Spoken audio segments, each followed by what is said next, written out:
A covenant is a legally binding agreement where there is two unequal parties and there's exchange of assets and liabilities. To explain how a covenant was typically cut back in the day, and that's where we got the term cutting a covenant from. There were elements of a covenant. There was the parties involved. There was the token of a covenant. There was the promises or the sign.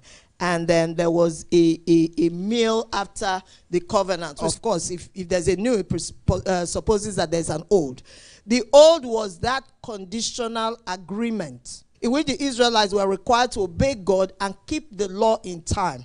And that's why we are looking at covenant, so that we get a clearer understanding of what we are in. Because we are in a covenant. The law prescribed certain things in the old covenant, and then the new covenant was different. So one of the main things that this law was meant to do for the children of Israel was to bring them to a place where they obeyed God, where they followed God. They had commandments to follow. They also had rules and rituals for reaching God, for sacrificing to God, ways to cleanse their own sin and their own iniquity. Leviticus chapter 4 and verse 35. It says, "He shall remove all its fat, as the fat of the lamb is removed from the sacrifice of the peace offering. Then the priest shall burn it on the altar according to the offerings made by fire to the Lord. So the priest shall make atonement for his sin that he has committed, and it shall be forgiven him." And next door in chapter 5 and verse 10, it also tells us about that. So when you look at it, the priest himself who is offering this sacrifice is like the people who he's offering it for. So it was apples and apples. If you have you ever been to a doctor? I'll use that as an example. I remember years ago, I don't have that problem now, thank God. I think I even have the opposite problem. I went to a doctor and said, "I don't know, as much as I eat, I will never gain weight." He said, "Me too, that's my problem." And I'm like, okay, so who's going to help who here? I mean, what am I doing here then? I mean, if he has no answer to the problem, then he can't help me. And this was the issue with the atonement in the old covenant.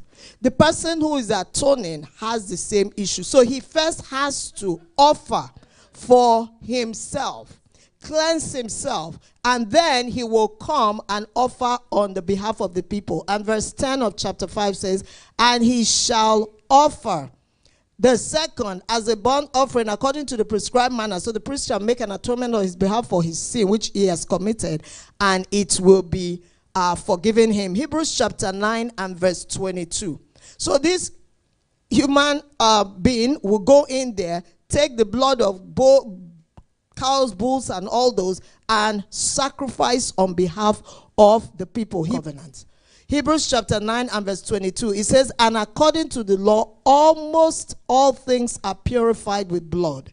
And without the shedding of blood, there is no remission of sin." So the law prescribed a way for sin to be atoned of. And it worked for a while. The only problem was that it couldn't work forever. You had to keep doing it over and over and over again. This animal had to be spotless. This animal had to be, the person offering the animal has to be connected with the animal in some way and has to identify with the animal. So life for life. It's just that it was unequal life for life. A goat for a person, a lamb for a person. It didn't fully meet the requirement of the law, which is until the time Jesus came. These ordinances, these things, it was good at that time. It cleansed the outside, but it had nothing to do with the conscience. And we know that repeatedly Israel fell away, because if you get to the outside of the man, that's only maybe a third of the job. Everything is inside. And that's why when the Pharisees were so concerned with the washing of cups and things, Jesus said to them, "Your whitewashed sepulchres. Your outside is fine, but inside, just like we are today, may God help us. If we were to bring out our minds we will be all shocked. I don't think we will all be shocked, but we'll be a bit surprised. Because even the person who is shocked knows what they're thinking. Hi, and your mind just said, no, she's coming again. Right? Right? So you know. I mean, you know. It's so God wanted to get to that which the blood of bulls and goats and cows could not get to.